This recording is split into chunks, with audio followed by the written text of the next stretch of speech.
dia a todos, que Jesus nos ilumine a todos. Nós vamos fazer hoje a aula número 2, de 5, que é o capítulo sobre a obsessão.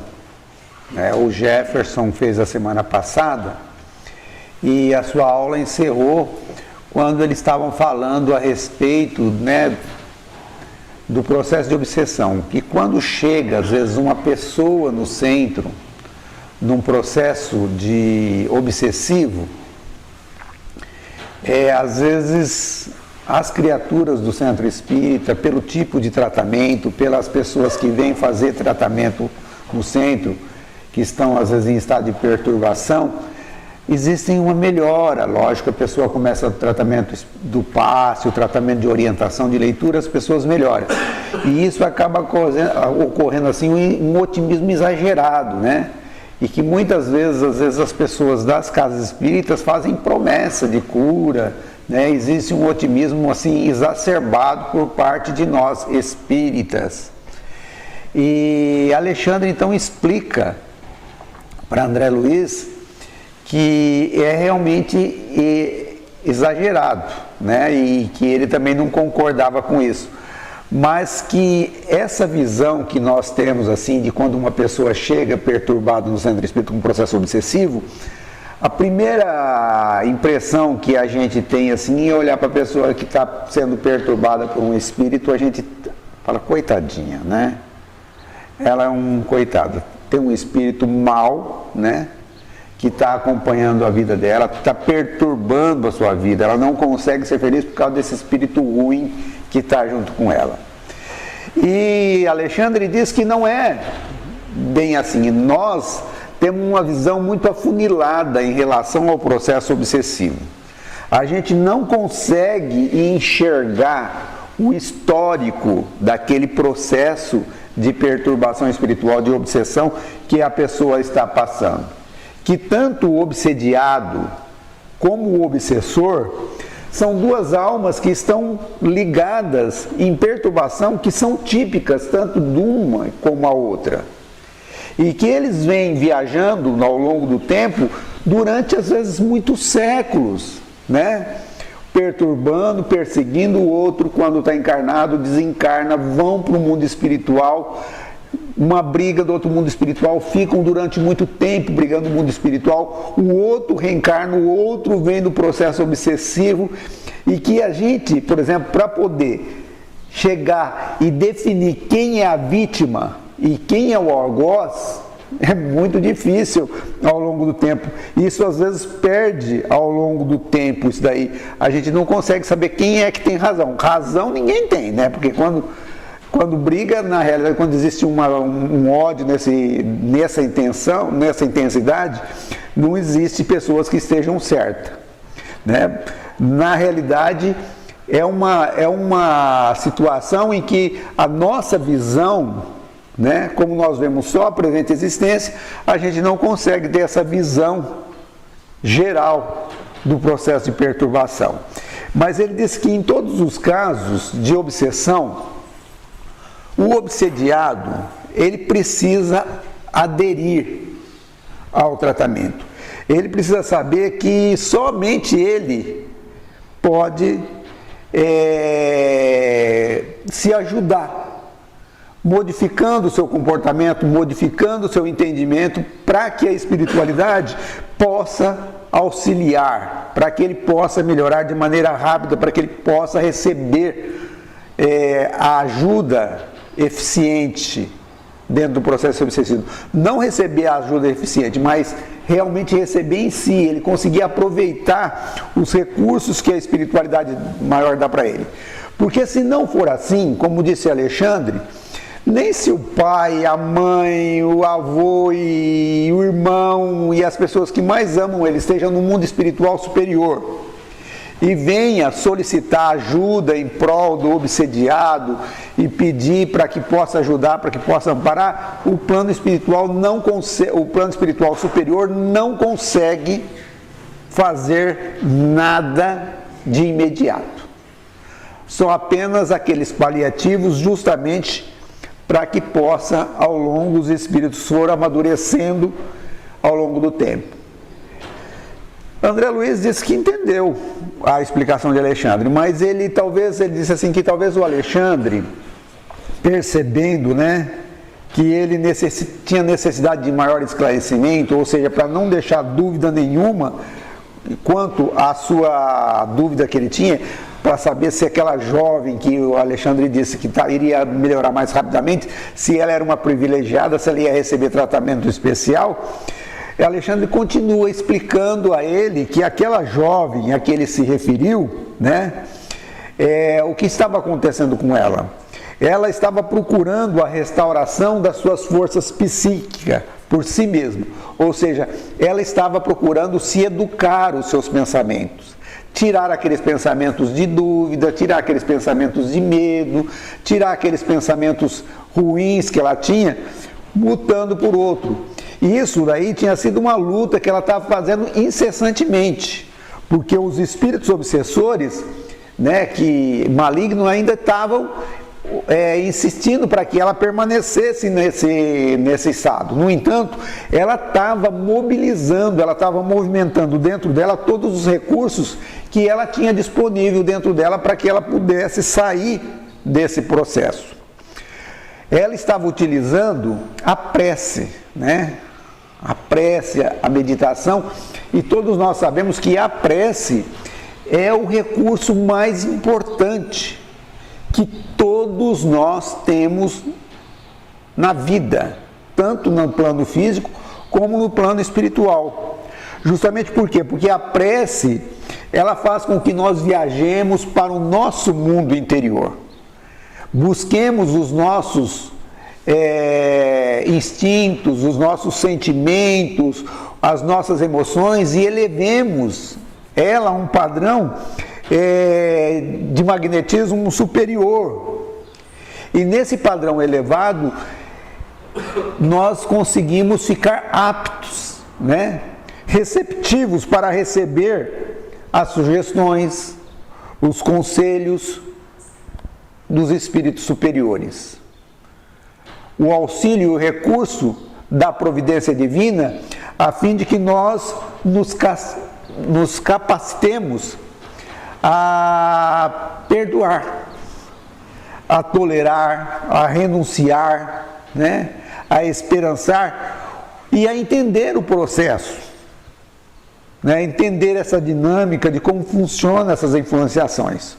Coisa que não é difícil, que não é fácil para nós quando nós estamos magoados, quando nós estamos recebendo uma agressão de um espírito inferior, que nós julgamos inferior, que nós julgamos nosso inimigo. Além de tudo, essa moça, né, que o André Luiz achava que era privilegiada, na realidade ela estava movimentando um esforço para o autodomínio, ou seja, frear os seus maus hábitos, os vícios que ela trazia dentro dela, hábitos às vezes de malícia, de maledicência, certo? Hábitos de frequentar em lugar. Ela estava fazendo isso aí tudo com o objetivo de acerenar-se, de se acalmar, de confiar e de esperar. Além de tudo, ela estava se utilizando de meditação. Qual que é essa meditação? Ou seja, ela estava fazendo escolhas boas, certo?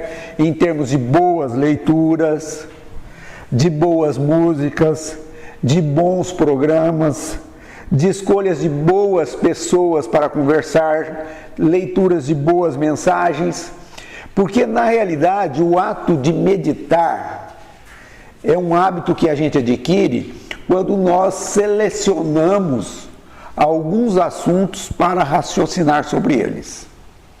E aí nós escolhemos realmente aquilo que é da nossa preferência. É da nossa preferência. Então, na realidade, a pessoa que vai escolher uma música, que vai escolher um livro, que vai escolher um programa para ela assistir, certo? Essas coisas que nós escolhemos fornece um material para nossa imaginação depois fazer a meditação acerca desses assuntos. Então, essa moça estava inclusive fazendo esse tipo de ação. Alexandre disse que ela não estava ali esperando um milagre, né? Esperando que alguém viesse lá e curasse ela de maneira mágica, sem o esforço dela, né? Embora ela tivesse, como nós já falamos, sendo perseguida por espíritos inferiores, ela estava ali aproveitando toda espécie de ajuda que o plano espiritual superior tinham projetado para a sua vida, estavam tentando ajudar ela no círculo pessoal. Toda a ajuda que o plano espiritual superior colocava para ela, ela aproveitava a sugestão para melhorar ainda mais a sua condição.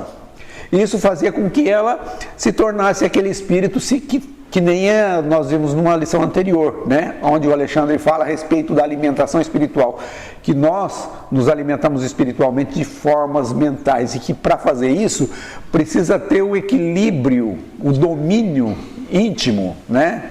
Capaz de selecionar aquilo que nós recebemos, não albergando qualquer força dentro de nós. Então, essa moça estava fazendo isso, selecionando as forças que ela se alimentava, que sempre, como disse o Alexandre, está sempre temperado com o magnetismo pessoal das pessoas com quem nós relacionamos.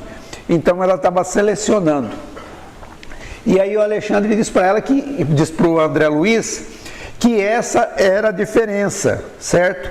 Entre aquela moça e os outros obsediados que estavam presentes na sessão, né? Que estavam em tratamento.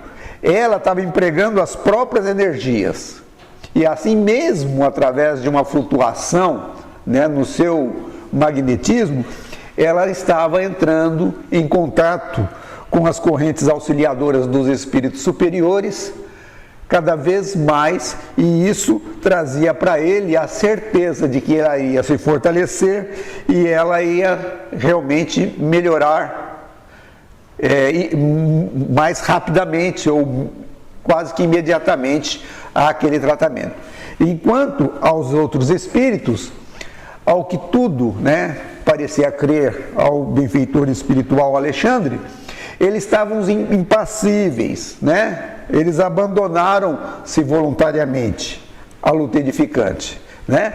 O que eles fizeram? Eles apertaram o botão lá do comodismo, o botão da preguiça, e acharam que os benfeitores espirituais iriam fazer de tudo para eles. Ou seja, eles não queriam modificar, não queriam mudar os seus padrões, né? Queriam melhorar, não sei para quê, né? Normalmente para cair em desequilíbrio maior. Então, por isso, eles não recebiam os recursos, né, que a espiritualidade colocava à disposição deles. Nesse ponto, o André Luiz diz que compreendeu as elucidações que Alexandre estava passando para ele, e a partir desse momento ele começou a esperar a noite em que iria se realizar o trabalho de atendimento aos obsediados na casa espírita, onde Alexandre atendia, era o orientador da casa espírita. Ele disse que não passou muitos dias e lá veio ele novamente junto com o Alexandre para a casa espírita. E quando eles chegam na casa espírita, ele nos dá uma descrição do perfil, do ambiente da casa. Ele que estava acostumado a chegar aquele monte de gente para ser orientado para casa. Quando ele chegou, ele viu que o pessoal estava muito reduzido, né? Tinha pouquíssimas pessoas no centro, não tinha muitas pessoas. Ele disse que tinha, assim, quando eles chegaram, eles entraram em um determinado cômodo do centro espírita e ao redor da mesa, né, estavam reunidos ali somente 2 médiums psicofônicos, né? Ou seja, na realidade selecionou de todos os médiums da casa 2 médiums. Seria aqueles que têm mais facilidade para receber espírito?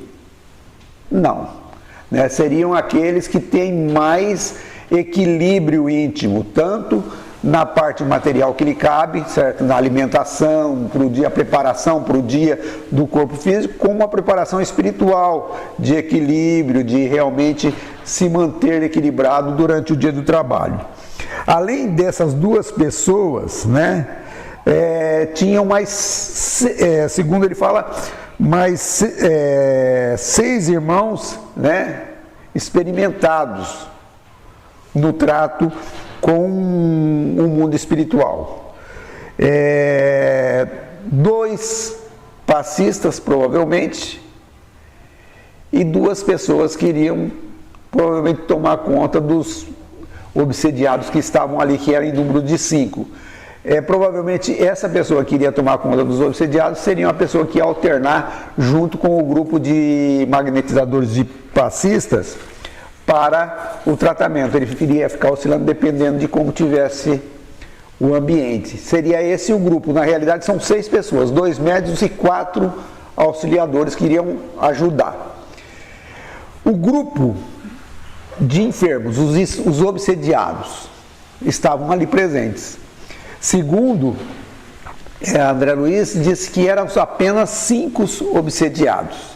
E ele dá a característica de cada um, de como estava doente, para a gente poder analisar de como que ele era. Ele diz que 2 deles, um era uma senhora, né, de idade, era relativamente jovem. E tinha um senhor que era um cavaleiro maduro, e os 2 demonstravam muita agitação, estavam inquietos, era um lugar que eles não conseguiam ficar, extremamente ansioso, e estavam ali os 2. Demonstrava muita agitação, né? Eram pessoas angustiosas, ansiosas e hiperativas que estavam ali. Tinha 2 jovens, né? 2 jovens, irmãos pelo sangue. Esses 2 pareciam completamente imbecilizados, ou seja, eles tinham, o processo obsessivo já vinha de outras encarnações, o que tinha feito com que eles tivessem problema no corpo espiritual de defeito, o que agora trazia para eles um certo déficit mental, né, devido ao problema que tinha no corpo espiritual e que certamente transferiu para o corpo físico, né? E por último, André Luiz disse que observou a jovem. Aquela jovem que Alexandre havia se referido, que ela iria melhorar mais imediatamente. Ele percebeu que essa moça se controlava com grande esforço, né? Os espíritos tentavam investir nela e ela, de toda maneira, evitava o assédio dos espíritos, procurando recursos na sua alma para poder evitar aquele assédio, né? Nós vimos o grupo de médium, que eram 6, e o grupo dos doentes. Agora ele vai colocar das entidades inferiores presentes no ambiente. Ele disse que as entidades inferiores que rodeavam ali comparecia em grande número. Ele não coloca, né, a quantidade, ele coloca que ela era em grande número. E ele coloca uma curiosidade, que os espíritos inferiores não conseguiam registrar a presença dos espíritos superiores, ou seja, dele, de Alexandre, que ali estavam trabalhando. Mas, por incrível que pareça, aqueles obsessores estavam dentro do centro espírita, dentro de uma sessão de socorro aos obsediados, e eles não se sentiam-se constrangidos, né? Não se sentiam amedrontados. Eles estavam ali porque as vítimas estavam ali, certo? Eles se sentiam assim confortáveis ali. Não estavam nenhum deles assim preocupado com a sua situação. Eles não conseguiam enxergar os espíritos superiores. André Luiz coloca que em vista do baixo padrão vibratório em que eles se encontravam, eles estavam muito focados na situação em que eles estavam. E André Luiz vai demonstrar isso através das conversas que eles faziam entre si. Eles estavam conversando uns com os outros. Um que perseguia um, conversava com o outro, estavam assim, uma reunião quase que social ali naquela sala. E eles conversavam assim com grande atenção, com grande efusão com um com o outro, falando a respeito dos seus projetos de vingança, a respeito daquilo que eles estavam fazendo, como que eles iam fazer, certo? Conversando a respeito disso. E o André Luiz disse que se interessou pela conversa e seguia assim atentamente aquele movimentação, ou que os espíritos estavam falando, quando de repente ele foi surpreendido com a chegada de dois espíritos, dois amigos do plano espiritual que chegaram. E quando eles chegaram, ao contrário do que aconteceu com o Alexandre e André Luiz, chegou os espíritos obsessores, olhou para eles, né? E ele percebeu que, além deles enxergarem aqueles dois espíritos, os espíritos obsessores também conseguiam enxergar. E aí o Alexandre orienta ele que aqueles dois espíritos eram intérpretes. Ou seja, eram espíritos, intérpretes, e que eles ouviriam os espíritos inferiores e receberiam a ajuda do plano espiritual a fim de que eles pudessem orientar aqueles espíritos. E aí Alexandre explica que, em virtude da condição em que se encontravam aqueles espíritos, eles poderiam ser percebidos tanto pelos espíritos superiores, né, como pelas entidades ao mesmo tempo, né? No caso desses dois espíritos aqui, pode ser que esses espíritos fossem de uma condição de inferioridade, né? Não inferioridade de inferior, de plano espiritual inferior, mas seriam um espírito esclarecido, mas que ainda se encontravam numa condição inferior. Como pode ser assim, como acontece em outros livros mais para frente, onde os espíritos superiores eles se materializam mais para poder ser visto pelos espíritos inferiores, né? E assim, esses espíritos iriam funcionar como se fosse um médium videntes, né? Observando os espíritos.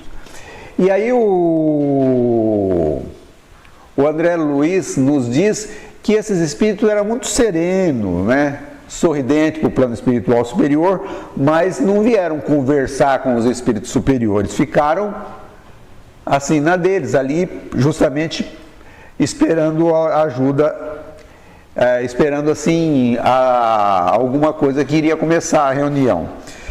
E aí o Alexandre explica para André Luiz que aqueles dois espíritos já se encontravam de posse das instruções que iria precisar para o trabalho da noite. Já tinha sido distribuído para eles aquilo que eles deveriam fazer. Eles já sabiam que eles iriam executar.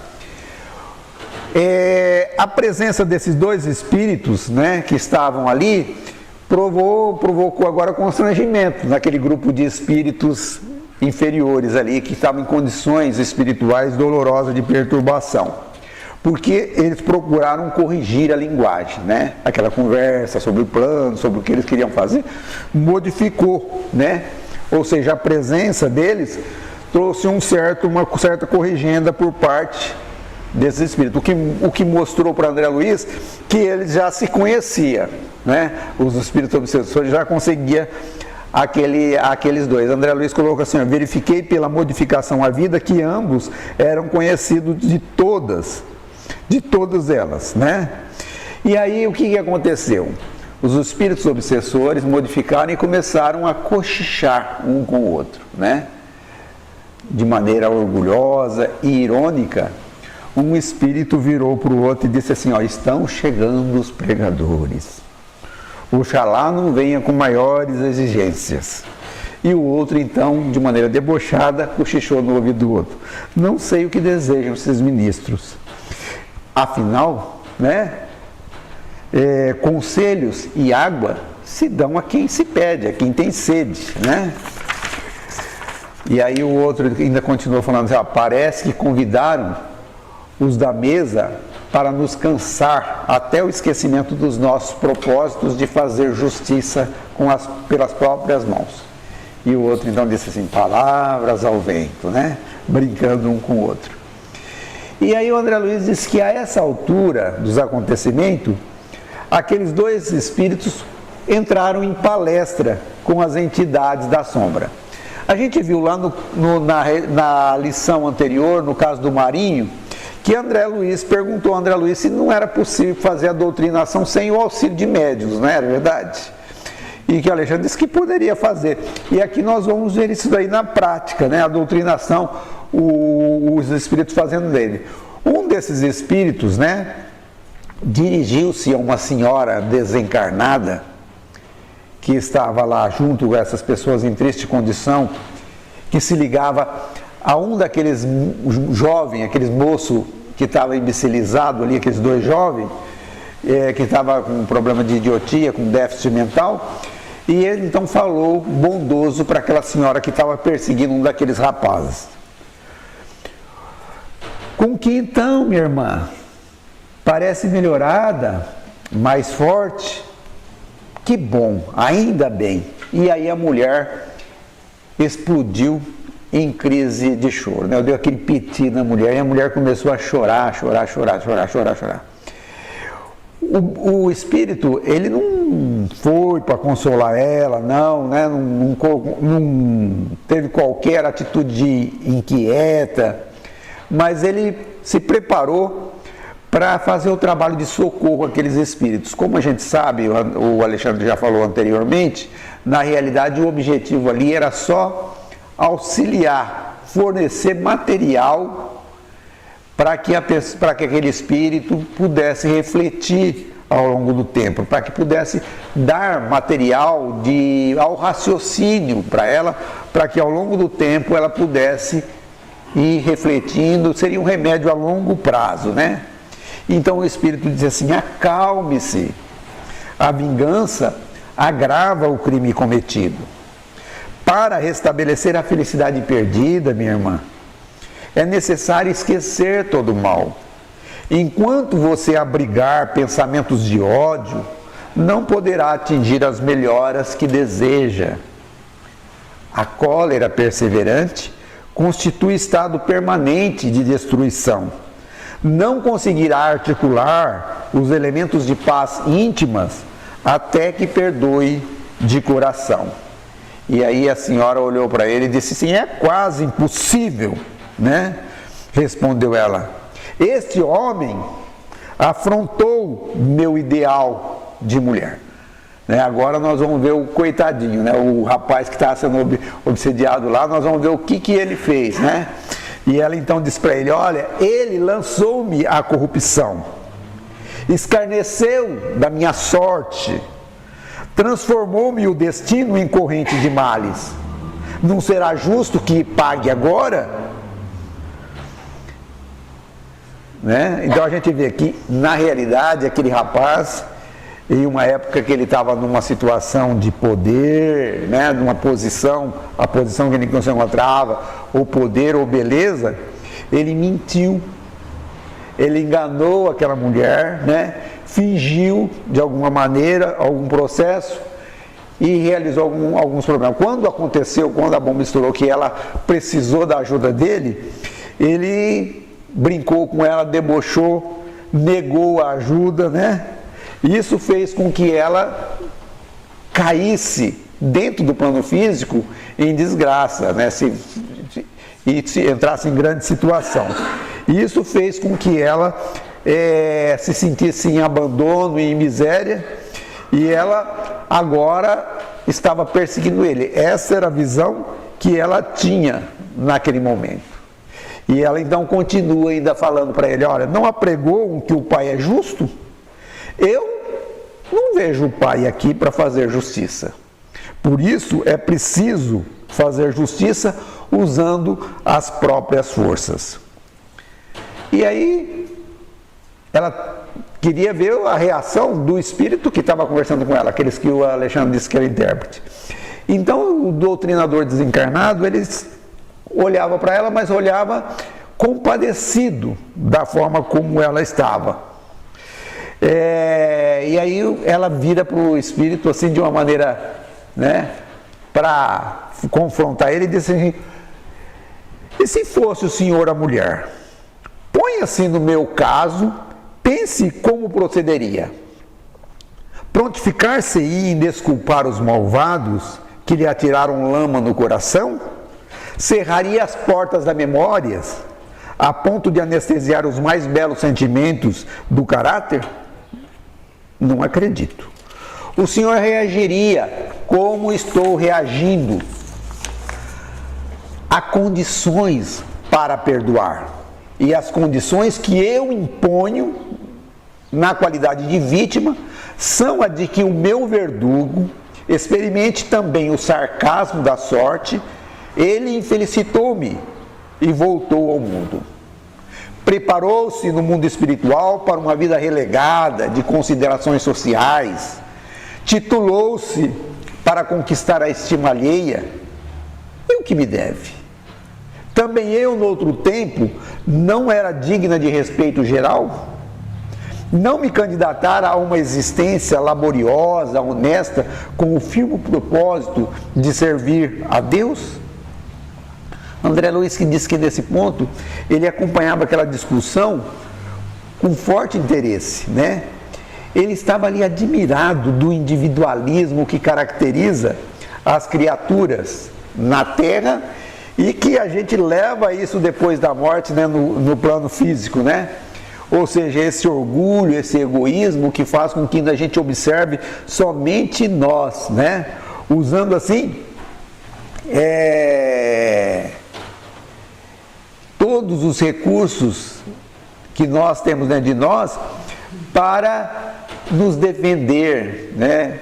Ter essa coisa de nos melindrarmos facilmente, de guardar o rancor, de mais do que isso, manipular essa coisa, fechar dentro de nós mesmos para cultivar esses rancores, essas mágoas, a fim de que nós possamos fermentar, a fim de que ela possa aumentar, né? Até que nós conseguimos transformar em vingança isso daí. E o André Luiz diz que, observando isso daí, ele observou que o intérprete, né, observava a mulher, mas nesse momento ele não estava irritado com a mulher. E aí ele pega e fala para ela assim: olha, todas as suas considerações, minha amiga, são aparentemente respeitáveis. Todavia, em todos os desastres que ocorram, devemos examinar serenamente a percentagem de nossa coparticipação. Apenas em situações raríssimas poderíamos exibir de fato o título de vítima. Na maioria dos acontecimentos dessa natureza pelo qual você está passando, temos a nossa parte de culpa. Não podemos evitar que aves de rapina cruze os ares sobre a nossa fronte, mas podemos impedir que façam ninhos em nossa cabeça, né? Esse é um raciocínio chinês, né? Na realidade, de um sábio chinês. E a gente vê que na realidade aqui ele chama a atenção para ela a respeito do raciocínio, a capacidade de pensar que é particular de cada um de nós, né? Todos nós podemos receber sugestões de qualquer pessoa, de qualquer ambiente, em qualquer lugar, mas a decisão e a escolha é nossa, né? E nesse ponto, essa nossa irmã ficou melindrada diante daquilo que o Espírito falou, e ela então disse para ele: olha, as suas palavras, né, de uma maneira áspera, são filhas de pregações religiosas, mas eu estou à procura de justiça. E depois ela sorriu de maneira irônica, né, como alguém que estava debochando, e terminou: aliás, a justiça apregoada por Jesus.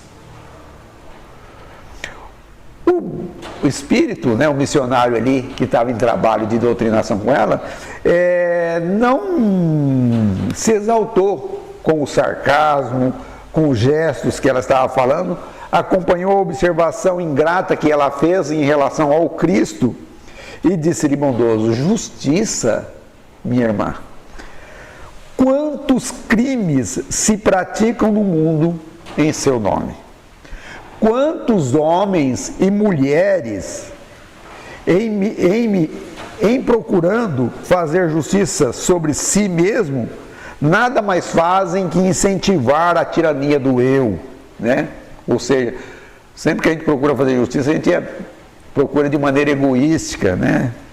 Só quando a gente tem poder, utilizando as armas que nós temos poder para poder realmente derramar ela sobre as pessoas, sobre a fraqueza da outra pessoa. E aí ele falou para ela, refere-se a irmã ao divino mestre. Que espécie de justiça reclamou o Senhor para ele quando vergava a cruz? Nesse sentido, minha amiga, o Cristo nos deixou normas de que não devemos esquecer. O mestre mantinha-se vigilante os atos alusivos à justiça para com os outros. Defendeu os interesses espirituais da coletividade até a suprema renunciação. Entretanto, quando surgiu a ocasião do seu julgamento, guardou silêncio e confirmação até o fim. Naturalmente, não desejou o mestre, com semelhante atitude, desconsiderar o serviço sagrado dos juízes retos no mundo carnal, mas preferiu adotá-la, estabelecendo o padrão de prudência para todos os discípulos do seu evangelho, nas mais diferentes situações. Ao se tratar de interesses alheios, minha irmã, devemos ser rápidos na justificativa legítima. Entretanto, quando o assunto é difícil e doloroso nos envolve o eu, convém moderar todos os impulsos de reivindicação. Nem sempre a nossa visão incompleta nos deixa perceber a altura da dívida que nos é própria. E na dúvida é lícita a abstenção. Acredita que Jesus tivesse algum débito para merecer a sentença condenatória? Ele conhecia o crime que se praticava. Possuía sólidas razões para reclamar o socorro das leis.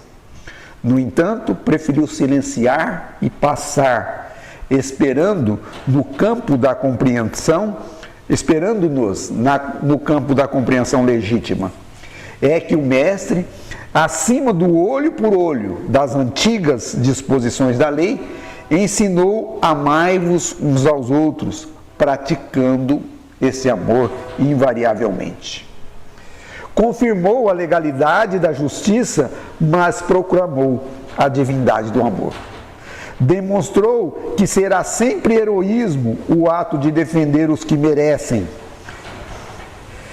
mas absteve-se de fazer justiça a si mesmo, para que os aprendizes da sua doutrina estimassem a prudência humana e a fidelidade divina nos problemas graves da personalidade, fugindo aos desvarios que as paixões do eu podem desencaminhar nos caminhos do mundo.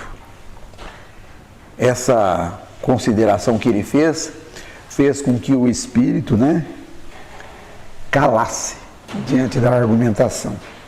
Ela emudeceu e ficou fortemente impressionada, Da mesma maneira como nós ficamos impressionados diante de um argumento dessa altura, e todos ali ficaram impressionados diante da argumentação dele, da bela argumentação que emocionou a todos.